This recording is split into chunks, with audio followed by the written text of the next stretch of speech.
माखन चोर नंद किशोर बांधी जिसने प्रीति की डोर, हरे कृष्ण हरे मुरारी पूछती जिसे दुनिया सारी। नमस्कार, आपके अपने चैनल टेस्ट गुरु में आपका स्वागत है। फ्रेंड्स, जन्माष्टमी के इस पावन पर्व के लिए कान्हा के प्रिय 5 भोगों की बहुत ही आसान सी रेसिपियां आज हम आपके साथ शेयर करने जा रहे हैं। तो चलिए बिना देर के इन भोग प्रसादियों को बनाना शुरू करते हैं। पहली भोग प्रसादी हम बनाने जा रहे हैं धनिया पंजीरी, जो कि जन्माष्टमी और रामनवमी के पावन पर्व पर आपको मंदिरों में अक्सर प्रसादी के रूप में मिलती है।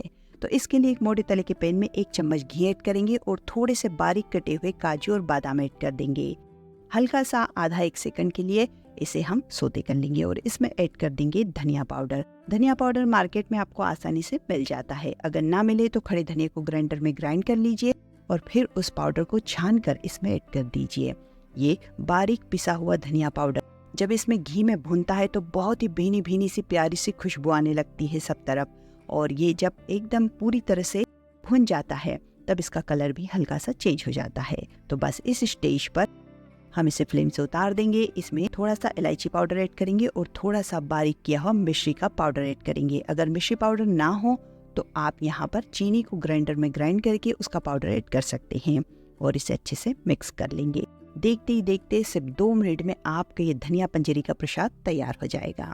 इसे एक खूबसूरत से बाउल में निकालिए, ऊपर से थोड़े से ड्राई फ्रूट फ्लेक्स ऐड कीजिए और एक तुलसी दल के साथ कान्हा को अर्पण कर दीजिए। और फिर देखिए कि आपकी जन्माष्टमी कितनी स्पेशल हो जाती है। बहुत ही टेस्टी और बहुत ही यमी लगता है ये प्रसाद, हर किसी को बहुत पसंद आता है। तो चलिए चलते हैं अपने नेक्स्ट भोग प्रसादी की ओर। यहाँ पर हमने नेक्स्ट भोग प्रसादी बनाने के लिए लिया है बेसन। हम यहाँ पर बनाने जा रहे हैं मोहन पेड़ा, जो सिर्फ मोहन को ही नहीं मोहन के प्यारों को भी बहुत पसंद आता है। तो यहाँ पर ये नॉर्मल बेसन लिया है जो घर में कड़ी या पकौड़े के लिए हम यूज करते हैं, बस वही वाला मार्केट में इजी मिल जाता है। 2 बाउल ले लिया है। अब चलते हैं फ्लेम की ओर। फ्लेम पर एक मोटे तले के पैन को गर्म रखेंगे। लो फ्लेम पर हम इसमें ऐड कर देंगे यहाँ पर उसी बाउल से मेजर करते हुए हाफ बाउल घी। घी हमने मेल्टेड यूज किया है जिससे कि मेजरमेंट में कोई दिक्कत ना हो।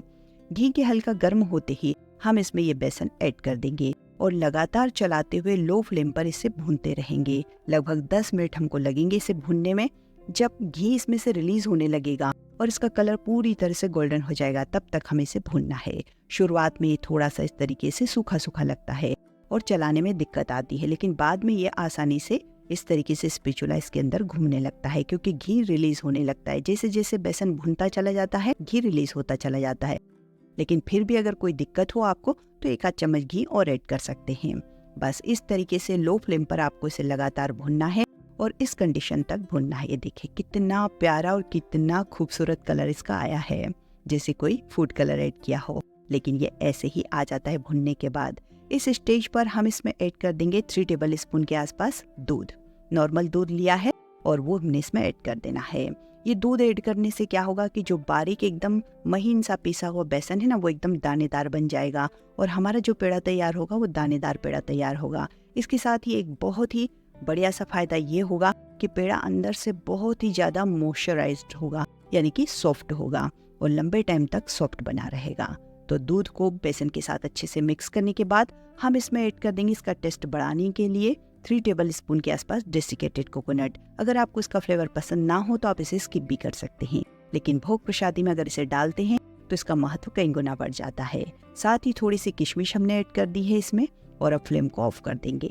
पैन हमारा अच्छे से तेज गर्म है। इसी गर्म पैन में हम इसे भूनते रहेंगे जब तक कि किशमिश अच्छे से फूल नहीं जाती। जब किशमिश पूरी तरह से फूल जाएगी हम इसे पैन से बाहर कर देंगे और इसे ठंडा होने के लिए किसी थाली या प्लेट में निकाल लेंगे। ये देखिए इस तरीके से फैले हुए बर्तन में से निकाल दीजिए और ठंडा होने के लिए छोड़ दीजिए। जब ये हाथ से छूने लायक कंडीशन में आ जाएगा तब हम इसमें नेक्स्ट इंग्रेडिएंट ऐड करेंगे। तो लीजिए ये लगभग 5-7 मिनट हो चुके हैं, ठंडा हो चुका है। अब हमने इसमें उसी बाउल से मेजर करते हुए 1 बाउल लेना है शक्कर बूरा। ये मार्केट में आसानी से मिल जाता है और इसी नाम से मिलता है। कुछ लोग इसे तगार के नाम से भी जानते हैं। तो अगर ये है तो ये ऐड कर लीजिए, नहीं है तो आप यहाँ पर चीनी को ग्राइंडर में ग्राइंड करके उसका पाउडर भी ऐड कर सकते हैं। साथ ही थोड़े से मिक्स ड्राई फ्रूट यानी काजू बादाम पिस्ता बारीक कटे हुए हमने इसमें ऐड कर देना है। साथ में थोड़ी सी इलायची और जायफल को भी बारीक कट करके हमने इसमें ऐड कर दिया है क्रश करके। और वो भी इसमें मिक्स कर देंगे। जायफल और इलायची का फ्लेवर इसमें बहुत ही अच्छा आता है, इसलिए आप इसे ज़रूर यूज़ कीजिएगा, इसे स्किप बिल्कुल नहीं करना है। अब सारी चीज़ों को हम अच्छे से मिक्स कर लेंगे। अगर मिश्री पाउडर भी इसमें ऐड करना चाहें तो वो भी ऐड कर सकते हैं चीनी और तगार की जगह पर, या गुड़ बूरा यूज़ करना चाहें तो वो भी ऐड कर सकते हैं। अब सारी चीज़ों को अच्छे से मिक्स करने के बाद में हम चाहें तो इस तरीके से इसके लड्डू बांध लें, चाहे तो इसको पेड़े का शेप दे दें, और चाहे तो किसी मोल्ड में सेट करके एक जैसे खूबसूरत से पेड़े तैयार कर लें, जैसी भी आपकी मर्जी हो। और अगर आप चाहो तो इसे मोदक का शेप भी दे सकते हो मोदक मोल्ड में डालकर। तो लीजिए, मैंने यहाँ पर ये जो दवाई के बॉटलों के ऊपर जो ढक्कन आता है ना मेजरमेंट के लिए, दवाई को मेजर करने के लिए, वो ढक्कन यूज किया है। और इसमें थोड़े से ड्राई फ्रूट नीचे बेस में डाल दिए हैं बारीक कटे हुए, और ऊपर से मिश्रण इसमें सेट कर दिया है। दबा दबा कर अच्छे से प्रेस कर लेंगे और फिर इसे डिमोल्ड कर लेंगे। बहुत ही खूबसूरत सा पेड़ा हमारा तैयार हो चुका है और एकदम यूनिक स्टाइल में, है ना। तो बहुत ही आसान सा तरीका है इसे बनाने का। आप चाहे तो घर की कोई कटोरी या कोई मोल्ड यूज कर सकते हैं, चम्मच यूज कर सकते हैं, और उसमें इस पेड़े को एक जैसे साइज शेप में तैयार कर सकते हैं। लीजिए, इसे ऊपर से सजाने की भी जरूरत नहीं है, अगर आप चाहे तो सिल्वर वर्क लगा सकते हैं। अब ये मोहन पेड़ा तैयार हो चुका है। एक तुलसी दल के साथ मोहन को इसे भेंट कीजिए और मोहन के प्यारों को भी इसे प्रसाद के रूप में बांटिए, सब खुश हो जाएंगे।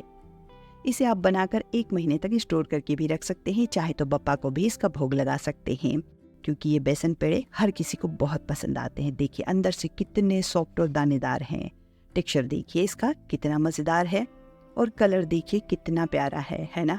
तो ये आसान सी रेसिपी आपको हमारी पसंद आई हो तो इसे ज़्यादा से ज़्यादा फ्रेंड्स और फैमिली में शेयर कीजिए, ताकि सभी लोग इसका उपयोग कर सके आने वाले फेस्टिवल्स में। फ्रेंड्स, यदि आप चैनल पर नए हैं और आपने अब तक चैनल को सब्सक्राइब नहीं किया है तो प्लीज़ चैनल को सब्सक्राइब करना और बेल आइकन को प्रेस करना बिल्कुल ना भूलें, जिससे हमारी ऐसी आसान छोटी छोटी रेसिपियाँ सबसे पहले हमारे अपलोड करती है आप तक पहुँचे और आप इनका उपयोग कर सकें। चलिए चलते हैं हम अपने नेक्स्ट रेसिपी की ओर, जो कि कान्हा को अति प्रिय है।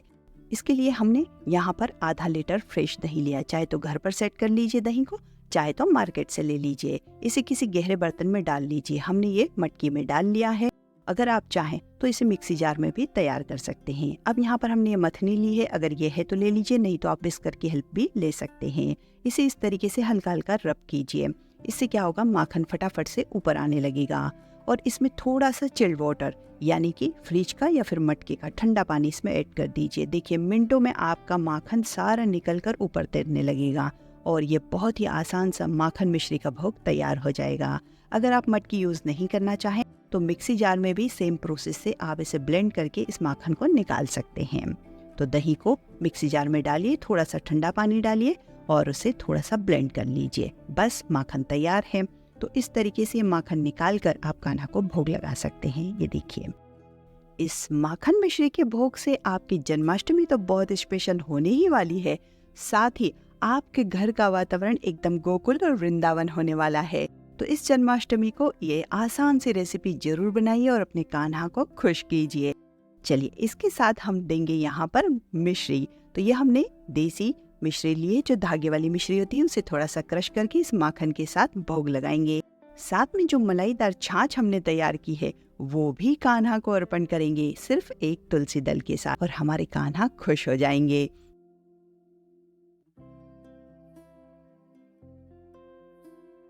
तो चलिए चलते हैं नेक्स्ट रेसिपी की ओर, और इसे बनाने के लिए हमने यहाँ पर लिया है मावा। ये मावा मार्केट से रेडी लिया है, आप चाहे तो इसे घर में भी तैयार कर सकते हैं दूध को उबाल कर। तो यहाँ पर ये थोड़ा सा हार्ड है, इसे हम हाथों से पहले क्रम्बल कर लेंगे और उसके बाद एक मोटे तले के पैन में इसे ऐड करेंगे।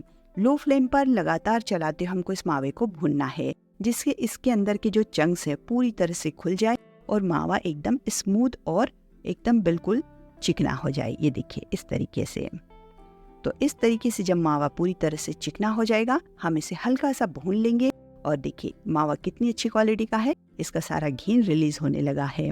तो बस इस स्टेज तक हमको मावे को भूनना है, जब ये पूरी तरह से एक साथ हो जाए और डो की तरह दिखाई देने लगे।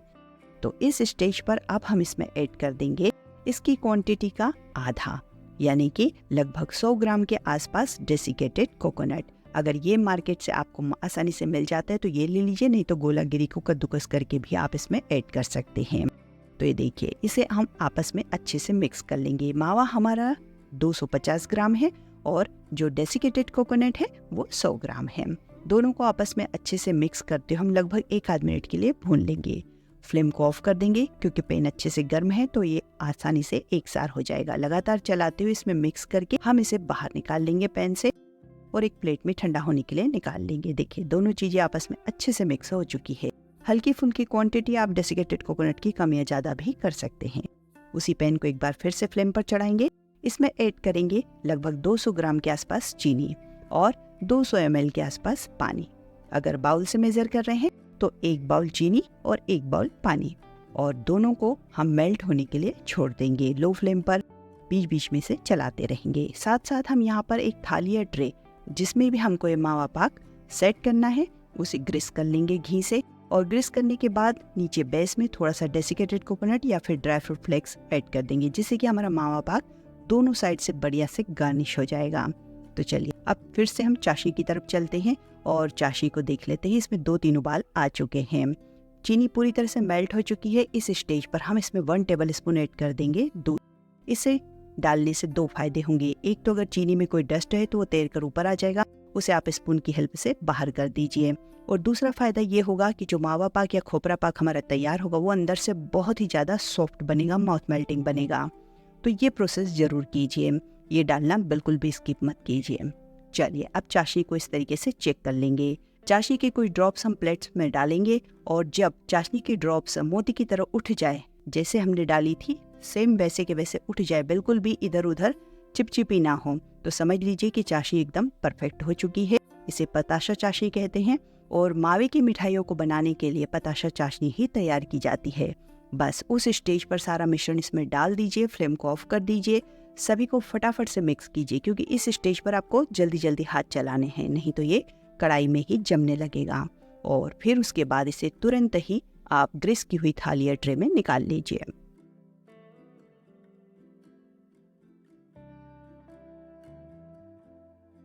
और इस तरीके से स्पैचुला या कटोरी की हेल्प से इसे प्लेन कर लीजिए।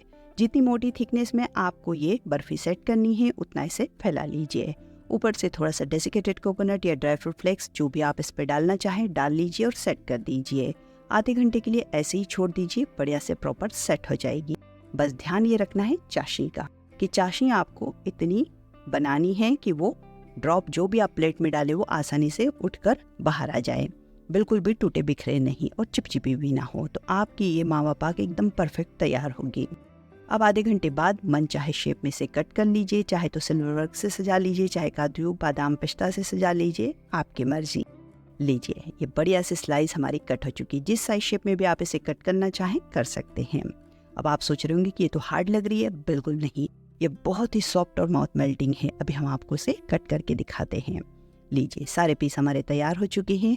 हमने इसे स्क्वायर पीस में कट किया है, आप चाहे तो किसी भी साइज शेप में इन्हें कट कर सकते हैं।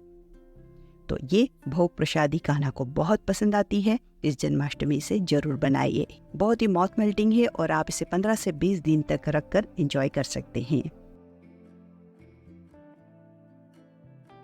चलिए अब चलते हैं हम अपनी नेक्स्ट रेसिपी की ओर। ये भोग प्रसादी कान्हा को ही नहीं, कान्हा के भक्तों को भी बहुत प्रिय है और हर किसी को बहुत पसंद आती है। मिनटों में बनाने जा रहे हैं इसे एक खास ट्रिक्स के साथ में। तो कुछ टिप्स हम इसमें देने जा रहे हैं जिसे आप फॉलो करके इसे फटाफट से मिनटों में तैयार कर सकते हैं। सबसे पहले एक मोटे तले का पैन लेंगे, उसमें आधा कप पानी ऐड करेंगे।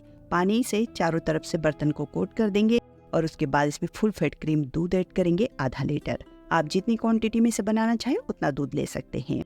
दूध को ऐड करने के बाद में इसे फ्लेम पर चढ़ा देंगे और मीडियम फ्लेम पर इसे उबलने देंगे।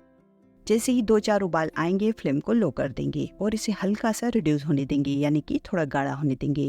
अगर फुल फैट क्रीम दूध नहीं है आपके पास तो आप इसमें 3 से 4 चम्मच मिल्क पाउडर ऐड कर दीजिए। एकदम परफेक्ट कंसिस्टेंसी इसकी आ जाएगी।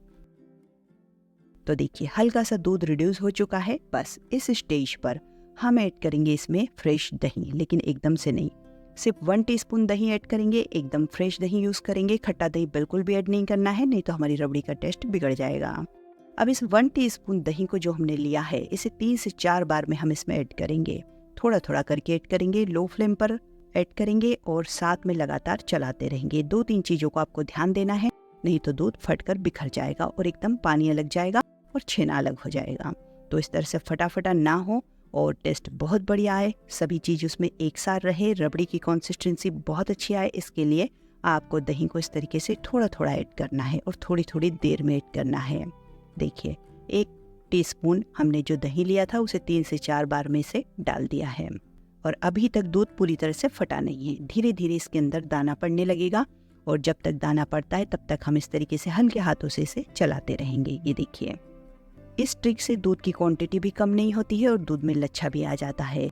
अगर आप ट्रेडिशनल तरीके से दूध को बहुत गाढ़ा कर करके मलाई डाल के मलाई रगड़ रगड़ के निकालते रहेंगे और दूध को उबालते रहेंगे तो उसकी क्वांटिटी बहुत कम हो जाती है। तो जितना दूध हमने लिया है उससे लगभग 100 ग्राम के आसपास ही कम होता है। लीजिए, दूध में लच्छा गिर चुका है। ये देखिए, अब आप देख सकते हैं कि दूध और लच्छा एक सार है, अलग अलग नहीं जा रहे हैं। बस इस स्टेज पर हम इसमें चीनी ऐड करेंगे। अब चीनी को डालने का भी एक तरीका होगा। चीनी को आपको एकदम से नहीं डालना है, नहीं तो ये पानी छोड़ देगी और फिर सारा टेक्सचर बिगड़ जाएगा। तो चीनी को आप जितना यूज़ कर रहे हैं उसे 2-3 बार में यूज़ कीजिए। हमने 3 टेबल स्पून चीनी ऐड की है इसमें और 3 बार में इसे थोड़ा थोड़ा करके ऐड किया है। ये देखिए, इस तरीके से इससे चीनी आसानी से मेल्ट भी हो जाती है और ये जाकर पानी भी नहीं छोड़ती है और हमारी रबड़ी जो है परफेक्ट मीठी भी हो जाती है। चीनी की जगह अगर आप चाहें तो मिश्री पाउडर भी यूज़ कर सकते हैं। तो ये देखिए, थोड़ा थोड़ा करके हमने इसमें डाल दिया है 3 टेबल स्पून। अब चीनी अच्छे से मेल्ट हो चुकी है। इस स्टेज पर हमने इसमें इलायची पाउडर ऐड कर दिया है। अगर आप चाहें तो इलायची पाउडर की जगह अपनी पसंद का कोई भी एसेंस इसमें ऐड कर सकते हैं, जिससे कि भीनी भीनी प्यारी सी खुशबू इस रबड़ी में आने लगेगी। इस तरह से मिक्स कर लेंगे और उसके बाद फ्लेम को ऑफ कर देंगे। अब यहाँ पर ध्यान रखने वाली बात यह है कि आपको इसे गर्म गर्म अगर खाना है तो इसे थोड़ा सा ज़्यादा गाढ़ा कर लीजिए। अगर इसे ठंडा करके खाना है तो थोड़ा सा इसे लिक्विडनेस रह जाए, इसके अंदर पतलापन रह जाए, तभी फ्लेम से इसे उतार लीजिए, क्योंकि ठंडा होने पर ये थोड़ी सी थिक होगी। चाहे फ्रिज में रख के ठंडा कर लीजिए, चाहे ऐसे ही इसे रूम टेम्परेचर पर छोड़ दीजिए। ये बढ़िया से परफेक्ट कंसिस्टेंसी वाली लच्छेदार गाढ़ी रबड़ी आपकी तैयार हो जाएगी, वो भी मिनटों में।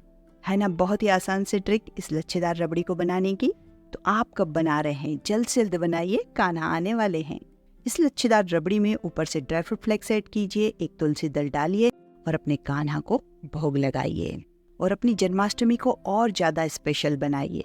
जन्माष्टमी की ये स्पेशल भोग प्रसादी जो आज हमने आपके साथ शेयर की आपको यूजफुल लगी हो तो वीडियो को लाइक, शेयर और चैनल पर नए हैं तो चैनल को सब्सक्राइब करना बिल्कुल ना भूलिए और अपने प्यारे प्यारे कमेंट्स हमें बताइए कि आपको हमारी आसान से भोग प्रसादी रेसिपियाँ कैसी लगी और आपके यहाँ किस टाइप का भोग बनता है, कौन सा भोग बनता है, ये भी जरूर बताइएगा, जिससे हमें भी पता चले कि कहाँ कहाँ पर किस तरह का भोग लगाया जाता है। आपको हमारी रेसिपी पसंद आई हो तो इसे लाइक करिए, ज्यादा से ज्यादा शेयर करिए और नए वीडियो के नोटिफिकेशन के लिए बेल आइकन दबाएं। मिलते ही एक नई रेसिपी के साथ, तब तक आप अपना और अपनों का ख्याल रखिए।